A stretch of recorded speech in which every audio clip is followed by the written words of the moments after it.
Hi, everybody. I'm Mark Freestead with today's Daily Hope, which comes from the book of Revelation, of all places, chapter 12, verse 5. I really like this parts of the Bible where the Bible interprets or sheds light or a different angle on other episodes in the Bible. So just listen to verse 5.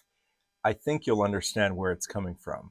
She gave birth to a son, a male child, who will rule all the nations with an iron scepter.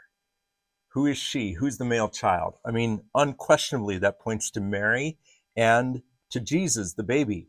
And then it says, and her child was snatched up to God and to his throne. If you look in Philippians chapter 2, there's that cool passage that Jesus didn't consider equality with God something to be grasped, even though he was God. He made himself nothing. He emptied himself. And so it's giving us a picture of something that happened in heaven, the mental processes going on in Jesus the Son, who has eternally existed. He was in heaven, but he gave up his place and he came down to earth as a baby at Christmas time. So it's like the prequel to the Christmas story in Luke chapter 2.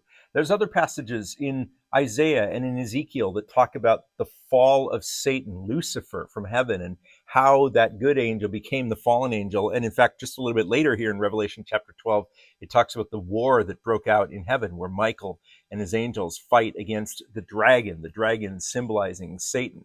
So just really cool how this all comes together in this prophetic apocalyptic picture in the book of Revelation. Let me read to you from the beginning of chapter 12. A great sign appeared in heaven, a woman clothed with the sun, with the moon under her feet, and a crown of 12 stars on her head. That's a special woman. She was pregnant and cried out in pain as she was about to give birth. And then another sign appeared in heaven, an enormous red dragon with 7 heads and 10 horns and 7 crowns on its heads. Now, remember, these are visions, so they're not necessarily meant to be historically sequential. First this happened, then this happened. No, we know that Satan fell from heaven even before the world was created. So he was not part of the Eden, the perfect world that God created for humans to live on. But it's bringing these events from Scripture together. This is so cool. Verse 4, the dragon's tail swept a third of the stars out of the sky and flung them to the earth. The dragon stood in front of the woman who was about to give birth, so that it might devour her child the moment he was born. But you and I remember in Genesis chapter 3, the story of Adam and Eve's fall, and the prophecy comes that the woman, her descendant, which is Mary, will give birth to a child, and the snake will try to, bite him, devour him. But what will the child do? He will crush the snake's head with his heel. So it's just so cool. At the end of the Bible, all these threads that have been running through come together in John's apocalyptic vision. And then again, verse 5, so appropriate with Christmas time on the way.